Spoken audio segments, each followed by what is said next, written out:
Welcome back, friends. I'm Steven, and this is Cash Quest. I'm going to show a video here from Robert Kiyosaki. And if you've never heard of Robert Kiyosaki, he's the author of one of the most famous business and finance books ever written. It's called Rich Dad, Poor Dad. And in this video, he basically tells you the story behind Rich Dad, Poor Dad. And he talks about how people don't know about money from school. People go to school to learn how to work. They don't learn how to earn money. So he talks about some things in life that helped him learn about money, especially playing Monopoly. I just think it's very interesting how he talks about playing Monopoly with his rich dad helped him learn about money and helped him become who he is today. So he was taught about earning money through playing Monopoly. And Monopoly just so happens to be my favorite board game in my life. I love playing Monopoly. One of the reasons why the game of Monopoly holds a special place in my heart, and most people don't know this about Monopoly, is that all the properties in Monopoly, all the street names, all come from Atlantic City, New Jersey, right? Boardwalk is on the ocean where all the casinos are. So Monopoly is based on my home state, New Jersey. I'm actually from New Jersey, and I've been to Atlantic City several times. So that's one of the cool things about Monopoly that I like. So even though I loved playing Monopoly, I never really applied the principles to real life. I just got a regular job and worked like most people do.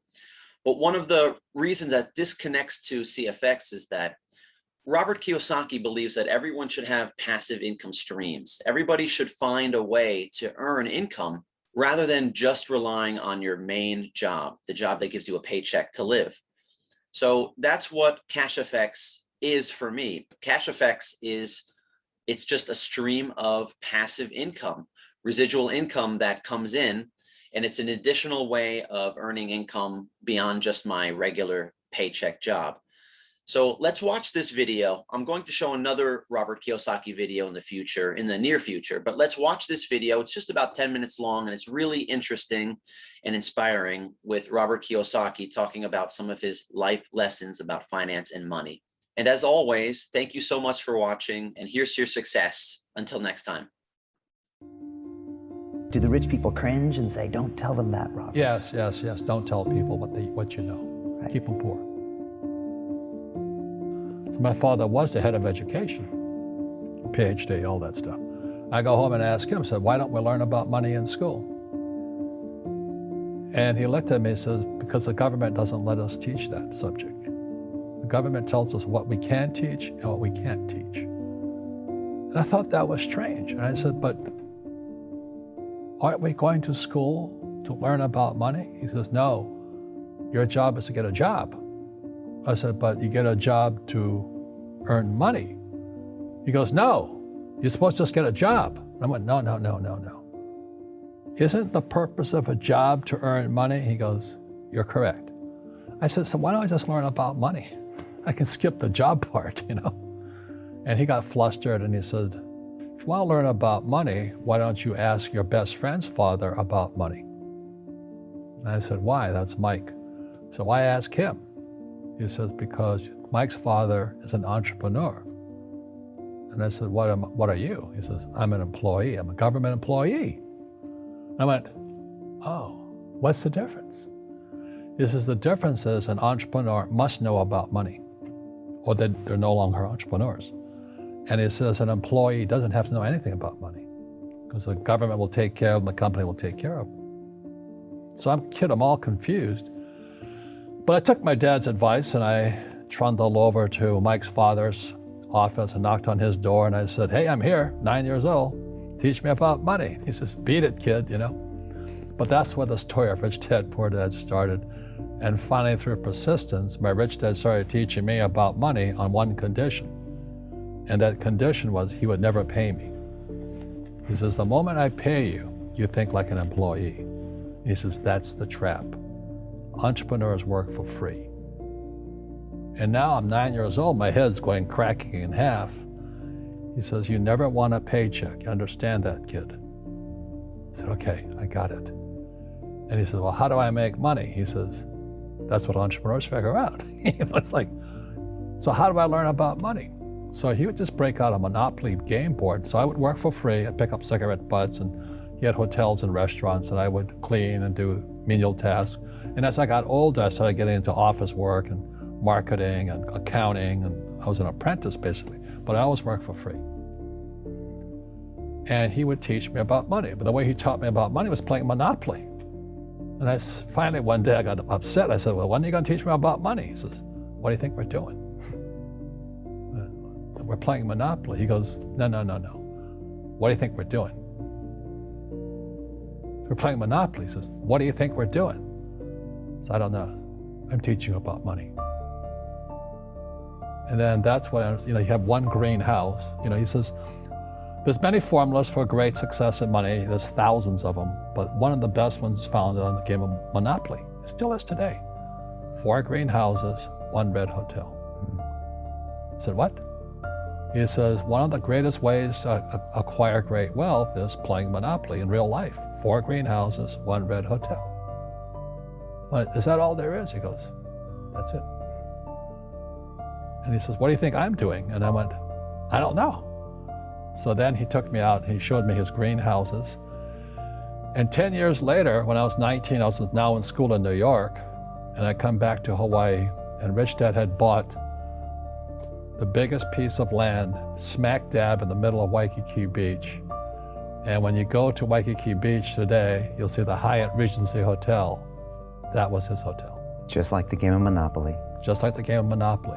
Acquired assets and they became bigger assets. He just kept what's called an assemblage, because that property wasn't that big at the time. So he had to buy out all the small guys. Because Waikiki was a little dirt water little town. So he'd buy out this shop owner and buy that shop owner. And it took him a while, but he finally assembled this large piece of property. And then he and Hyatt put up this giant hotel. It just sold for $800 million. So that's how I learned about money.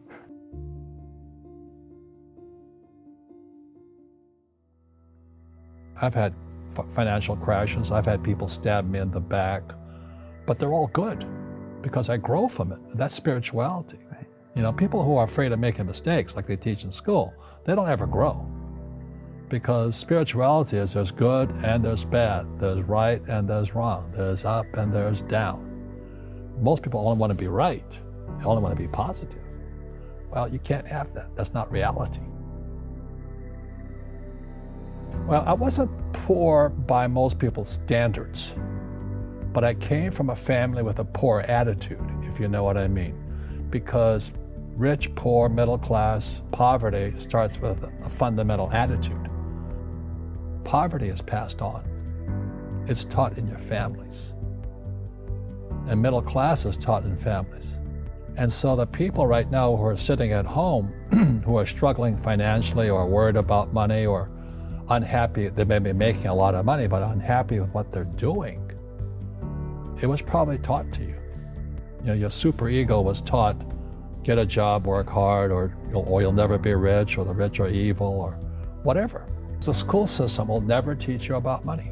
The school system was designed to teach you to be an employee, which is important, or a doctor or a lawyer, a specialist, but never about money.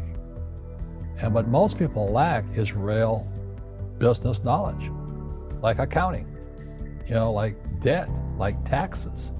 You gotta know that stuff, but they don't teach it in school to anybody. So, and then when people ask me, how did your rich dad learn this when your poor dad, a PhD, didn't? And the answer is very simply, my rich dad was my best friend's father. His father died when he was 13. So rich dad had this family business at 13 to run. So he had to drop out of school, which was his blessing. There's blessings, and sometimes a blessing doesn't look like a blessing, but it turned out to be a blessing. And then his teachers became his bookkeeper, his accountant, his attorney, his banker, his real estate agents. So he has what I call real teachers, not these fake teachers in school. You see, most teachers in school, they're out of ethics. They teach subjects they themselves don't practice. I asked the teacher, I said, I'm in my 3rd year of calculus now. It was called It was called Strength of Materials.